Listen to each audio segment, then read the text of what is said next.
Well, probably if you're watching this video, you already heard about the mastery program and maybe are thinking about taking this online classes. So you definitely want to check out this video since I'm gonna take you with me in a week of the mastery program part 2.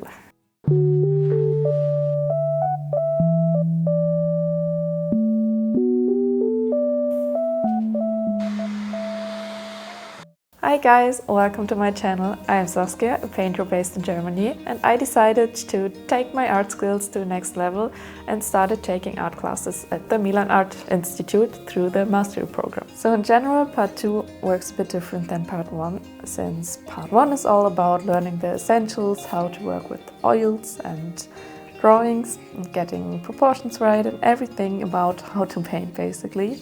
Part 2 is more about getting closer to evolving your style and learning what actually makes you as an artist and also diving into mixed media. The exercise for every section is to create 2 paintings, for which you can choose your source completely free. There are a few suggestions on Pinterest that you can choose from. However, you don't need to. Also, you learn about a new material every section that you can use for your painting progress. The first sections, it is mandatory to try them. After a while, it's more about finalizing your own process, so they still show you what materials you can use, but you don't need to use them. It's more like a suggestion. Well, for this section it's the section 8 right now, we're gonna have the gold leaf and dry pigment. I don't really have dry pigment, so I think I will actually skip that one this week. To get some more inspiration for my own style, I decided to emulate artists that I like for this week's studies. This is not required in the program, but I wanted to try it anyways. First one for this week of Gold Leaf is Lindsay Arnott. So if you like, feel free to check her out, her Instagram is truly amazing. I feel like she has a really free working style. I don't really think there is a source that she has.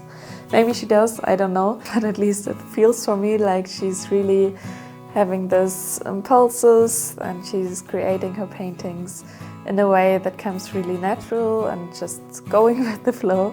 So I think I want to try it that way, and I'm not gonna have a source for this at all. Since Lindsay uses some structure to create abstract mountains, it is modeling paste first.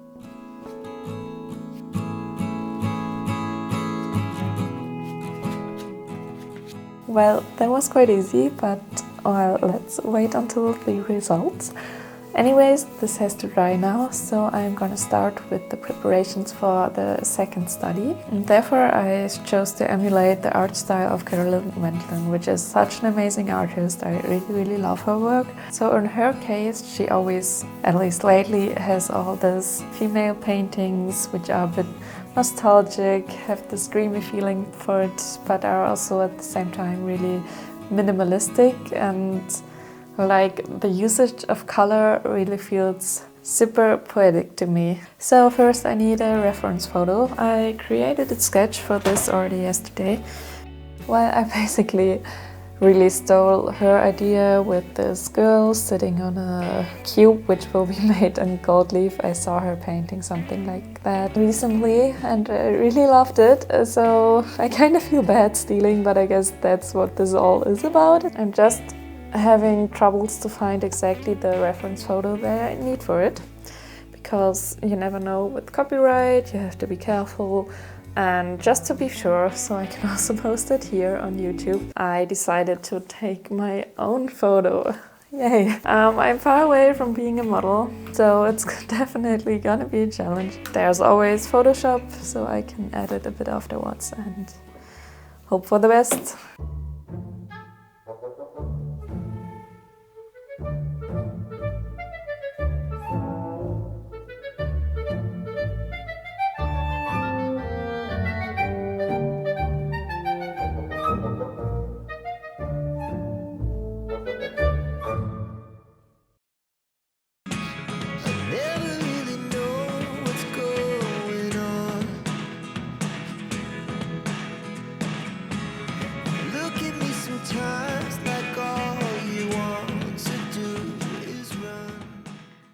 You might ask, why emulating other artists if that is not even part of the master program? Well, honestly, I am lost. Lost with my art style and voice. In the program, by now, I should have somewhat already refined my style, but I'm still searching for the direction I want to go with. Don't get me wrong, there are a lot of really helpful videos to find your style. The Milans help you to figure out your own type of personality, how you work best, what images, colors, forms and materials you are drawn to, and how to put this all together to form your own voice as an artist. And they narrowed it down for me too, but it seems like I'm a bit slower or indecisive. Somehow everything I try feels like it doesn't really hit the point for me. So why not trying to emulate the pieces and techniques that I'm drawn to get some more inspiration? I don't want to steal anyone's style here, but I just want to see which part of the work and process I enjoy the most, so that it might lead as an inspiration for my own process later.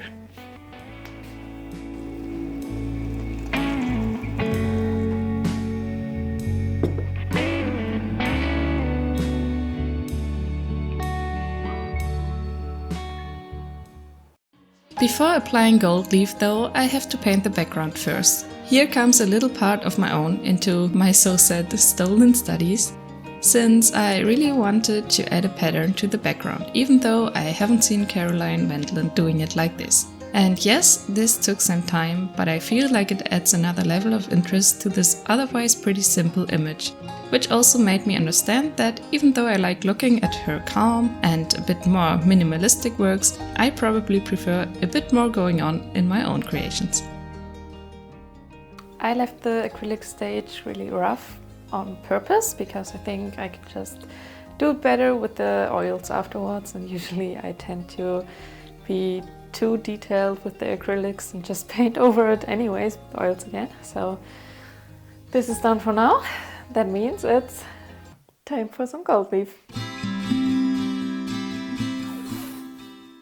Everyone else that I heard talking about part 2 of the mastery program said that it is the most exciting part to get to know you and your art style, and that I would love it. And it is true, it is really exciting to learn about all the new mediums and just play around with them. But what a lot of people don't say is that it can also be quite frustrating. At least if you are a perfectionist like me, you need to make sure that you are okay with creating bad artworks. I found myself sometimes getting so frustrated because the artworks just didn't turn out as I wished, which is especially hard if you know that you've already created much better works. But that is completely normal, since you are learning so many new things that might be completely different from processes that you used before. And of course, they are not going to turn out perfectly with the first try. Well, it all comes down to practice. So don't let it stop you if you might feel the same, but just give it another try and figure out how you can improve. I think even more than the painting classes, I enjoyed the personality and style classes. It's time to dig deep here, and I certainly discovered some interesting facts about myself. Even though I am not at the point where I found my style, for me the second part helped in the first place to understand myself, push through struggles and resistance, and overall be more at peace with myself and my way of working. Which, if we are honest, probably is even more important than having a great skill set and developed style yet, because that will happen over time anyways.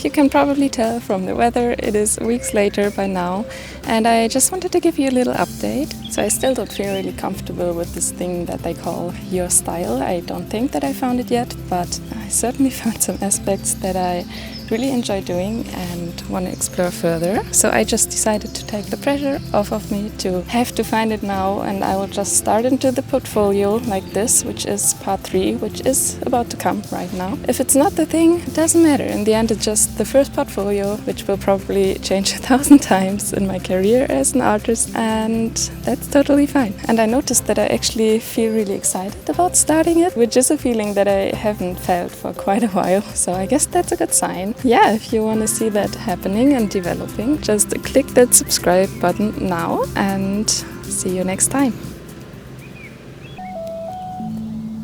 Hello, look who's here.